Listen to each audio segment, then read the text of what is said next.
Samajwadi party इकलौती ऐसी party है जिसके नाम में संविधान के समाजवाद शब्द आता है। बलिया वसूली मामला पर जब हम विपक्ष में रहकर सवाल उठाते थे तो प्रदेश सरकार हमको कहती थी कि करप्शन को लेकर जीरो टॉलरेंस की पॉलिसी है।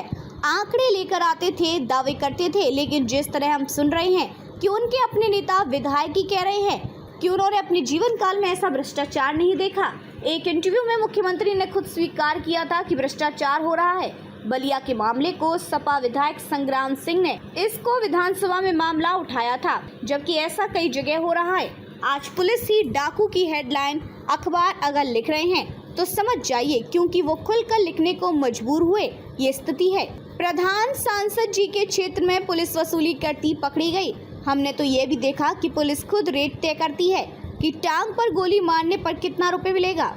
सरकार में बैठे लोग जिनके पास संपर्क और पैसा है, वो लोग लखनऊ सरोजनी नगर के मामले में खुलासा नहीं होने दे रहे हैं। सरकार ड्रोन से मरीज देख रही है। अस्पताल में ड्रोन की जरूरत है क्या?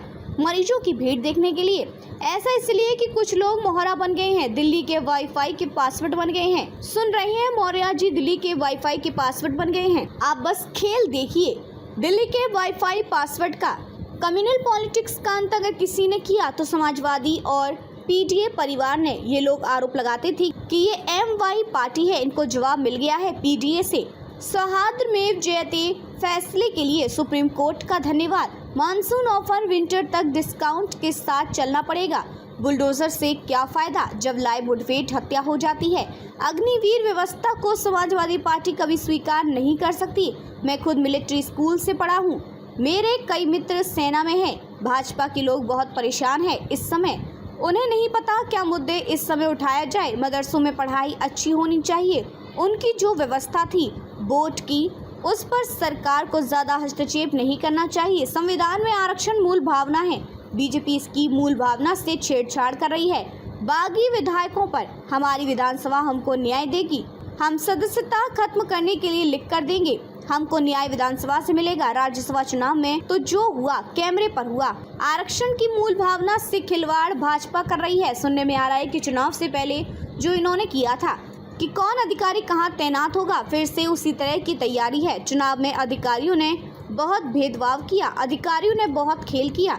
पल्लवी पटेल पर मुख्यमंत्री से कोई भी मिल सकता है। अब उनकी सदस्यता कौन बचा सकता है? हम ही बचाएंगे। आधी आबादी है, हम उन्हें बचा लेंगे। कुकरेल मामला, अब भाजपा वाले नाले को रिवर फ्रंट बना रहे हैं। नाले के पानी को कहां ले जाएंगे? जो रिवर फ्रंट बना है उसको नहीं सहेज पा रहे हैं। वो वेस्ट ग्रीन प्लांटेशन का उदाहरण है। उसके जो नोजल लगे हैं उनमें आज भी जंक नहीं लग पाया। हमने उसके पानी को चैनलाइज किया। इनसे जब इत्र की बात करो तो ये लोग गोबर की बात करने लगते हैं। 1 किलोमीटर में इन्होंने 1 लाख पेड़ लगा दिए, झाड़ लगा दिए क्या?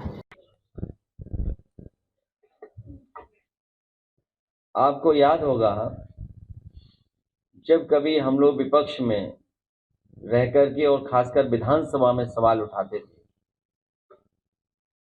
तो प्रदेश की सरकार ये दावा करती थी और न जाने कहां से आंकड़े लेकर के आते थे और ये कहते थे कि उनके जीरो टॉलरेंस की पॉलिसी है।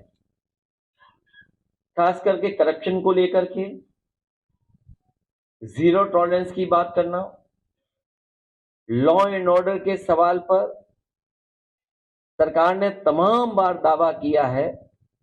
न केवल खुद कहा बल्कि संस्थाएं लगाई अपने नैरेटिव को, परसेप्शन को बदलने के लिए। और जीरो टॉलरेंस की पॉलिसी पे सरकार लगातार दावा करती रही है। और जिस तरीके से लगातार हम लोग सुन रहे हैं सरकार के विधायक क्या कह रहे हैं, उनके ही अपने नेता ये कह रहे हैं कि उन्होंने जीवन काल में, उन्होंने अपने पूरे राजनीतिक जीवन काल में ऐसा भ्रष्टाचार नहीं देखा होगा जो इस सरकार में चल रहा है।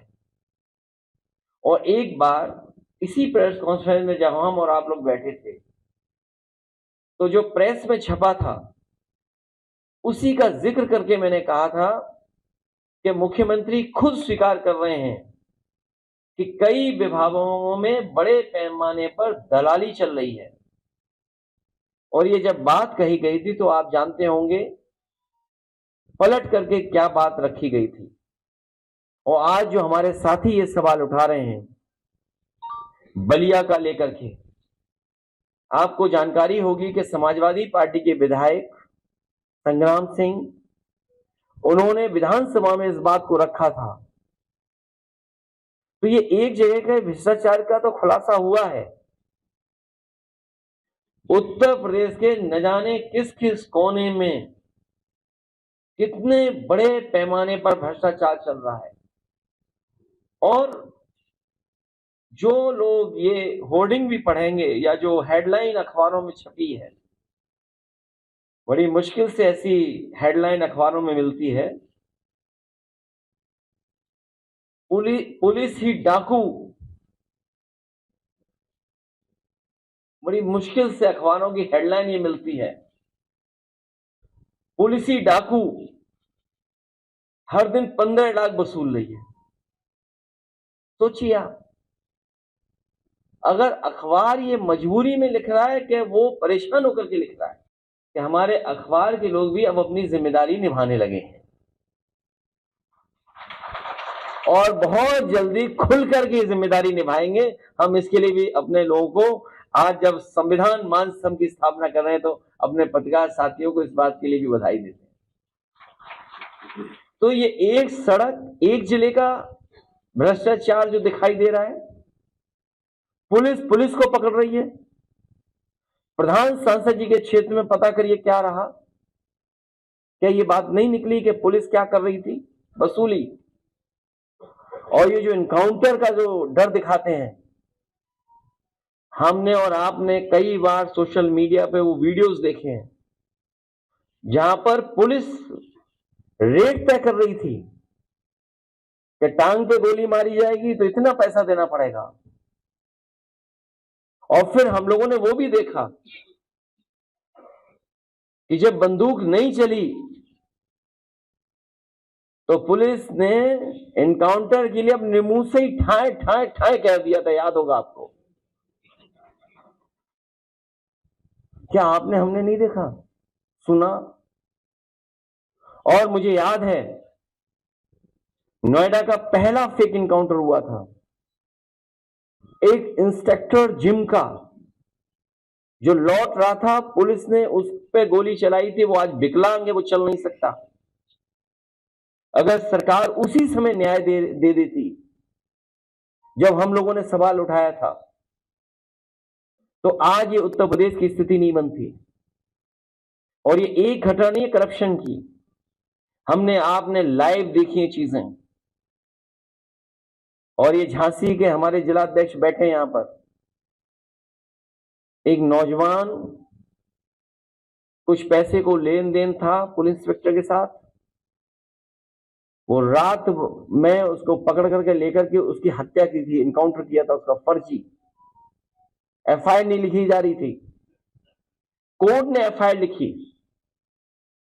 और अखबारों के माध्यम से मैंने पढ़ा था, उसकी परिवार के सदस्यों ने और खासकर उसकी पत्नी ने कहा था कि अगर मुझे न्याय नहीं मिला तो मैं आत्महत्या कर लूंगी। दुख है इस बात का कि उस परिवार को ये सरकार न्याय नहीं दिला पाई, उसकी पत्नी ने आत्महत्या की।